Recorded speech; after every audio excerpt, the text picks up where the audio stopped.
यो भिडियोमा बताएँ कुल देवता कसरी खोज्ने, कुल देवतालाई कसरी चिन्ने र कुल देवताको कसरी मान-मनित्व तथा पूजा भोगहरू उठाउने भन्ने विषयमा कुराकानी गरेँ। आज म तपाईहरूलाई कुल देवताभित्रकै अर्को एउटा रहस्यपूर्ण कथाहरूलाई पनि उजागर गर्नेछु। कुल देवता भनेको एउटा पुरुषका अङ्ग हुन्, अर्थात् कुल देवता एउटा पुरुषको अङ्गमा मात्रै आउँछ। त्यसो भए के कुलभित्र अरू स्त्री जातिहरू पनि छैनन् त? के कुलभित्र अरू महिलाहरू पनि छैनन् त? के महिलाहरूको आङमा भने कुल देवता आउन सक्छ कि सक्दैन? यस विषयलाई हेरौँ। तपाईहरूले प्रायः मन्दिरहरूमा पनि देख्नुभएको छ होला, कुल मन्दिरहरूमा महिला कामिरहेको। तर आज हाम्रो समाजले उक्त महिलाहरू कुल मन्दिरमा कामलाई छुट्टै नजरले भनिन्छ। तर यो सत्य हो कि होइन भनेर आज यी विषयमा कुराकानी गरौँ। अब हामीले कुलहरू मानिरहँदा, हामीले कुलहरूको बारेमा पूजा भोगहरू उठाइरहँदा तपाईहरूको कुल मन्दिरभित्र कुल देवताहरू कतिवटा छन् अथवा कसलाई कुल देवताहरू मान्नुभएको छ, त्यसलाई घोर निराएर अथवा विस्तृत रूपमा जानकारी लिन आवश्यक छ।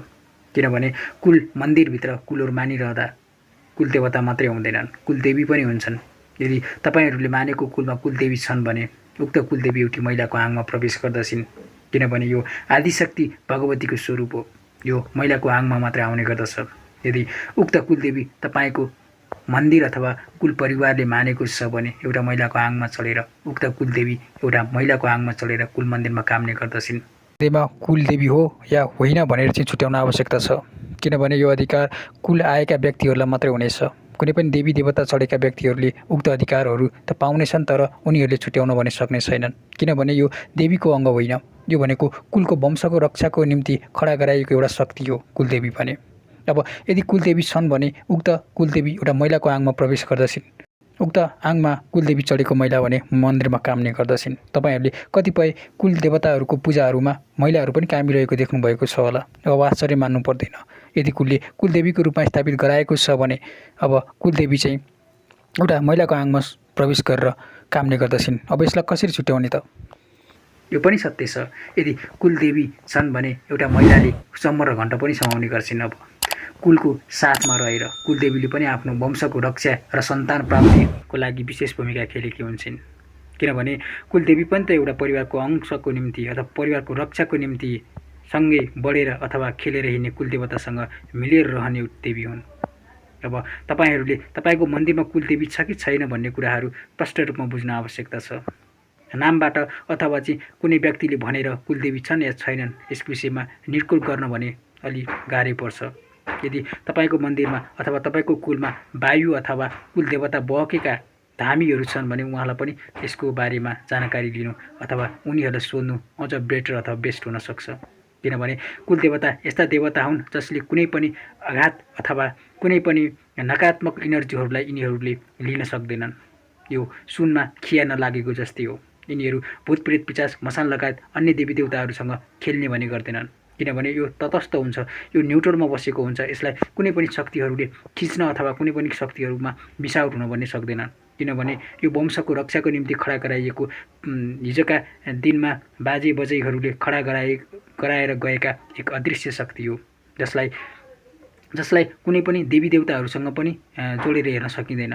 किनभने यो देवी देवताभन्दा पनि अलग रहने पाटाहरू हुन् भने यो वीर मसान लगायत अन्य शक्तिहरूसँग त टाढा नै बस्ने चिजहरू हुन्। तर यो पनि हुनसक्छ तपाईँको कुलमा कुनै पनि कुल देवताहरू बकेका छैनन् भने कुनै वीर अथवा कुनै मसानको मुठीमा पनि हुन सक्छन्। यसलाई भने उचित रूपमा छुट्याउन आवश्यक छ। यसको लागि भने अन्य गुरुहरू आवश्यकता पर्दछ। तर गुरुहरू भन्दैमा कुनै पनि देवी देवता चढेका अथवा देवी देवता आएका व्यक्तिहरूले कुललाई भने बकाउन सक्दैनन्, कुल उतार्न सक्दैनन्। यस विषयमा चाहिँ ढुक्कका साथमा तपाईहरूले बुझ्न आवश्यकता छ। यदि तपाईहरूको कुल निर्कुल अथवा कुल बकेका छैनन् भने कुल बकाउनको निम्ति अन्य कुल आएकै व्यक्तिहरूलाई सम्झाउनु अथवा उनीहरूलाई नै गुहार्नु आवश्यकता छ। कुल भनेको एउटा यस्तो शक्ति हो जसलाई कुनै पनि शक्तिहरूले हलाउन सक्दैन। कुल आएका व्यक्तिहरूले मात्र उनीहरूलाई हलाउन अथवा उनीहरूलाई चलाउन खेलाउन सक्दछ। तपाईहरूले कुल आएका व्यक्तिहरू यदि हुनुहुन्छ कोहीमा भने उनीहरूलाई थाहा छ यो कुल के हो, यसले कसरी कामहरू गर्दछ, यसले कस्ता शक्तिहरूलाई मात्रै अँगाल्दछ उनीहरूलाई थाहा छ। तर अरूहरूलाई भने यो शक्तिबाट अलि टाढा नै अथवा अन्य जानकारीहरू नभएको हुन्छ। यद्यपि भनौँ कि कुनै देवी अथवा देवताका अंशहरू चढेका व्यक्तिहरूलाई पनि कुलको बारेमा थाहा हुँदैन। किनभने यिनीहरूले गलत अथवा छुट कुराहरू कहिले पनि गर्दैनन्। यिनीहरूले कुनै पनि दुःख र आपत परेका व्यक्तिहरूलाई सही साँचो र सत्य तथ्य तरिकाले कामहरू गरिरहेका हुन्छन्। अर्थात् भनौँ यिनीहरूसँग कुनै पनि नकारात्मक ज्ञानहरू खेलाएमा, यिनीहरूले कुनै पनि नकारात्मक ज्ञान अथवा नकारात्मक विद्याहरूको दुरुपयोग गरेमा कुलले आफै छोडेर जानेछ। किनभने यो एउटा यस्तो शक्ति हो जसलाई सत्यतामा रहेर काम गर्ने अधिकार दिएको हुन्छ। कुनै पनि यिनीहरूले समाएको चम्मर र घण्टहरू यति पवित्र हुन्छन् कि कुनै पनि शक्ति अथवा कुनै पनि तान्त्रिकहरूले उक्त शक्तिहरूलाई काट्न सक्दैन।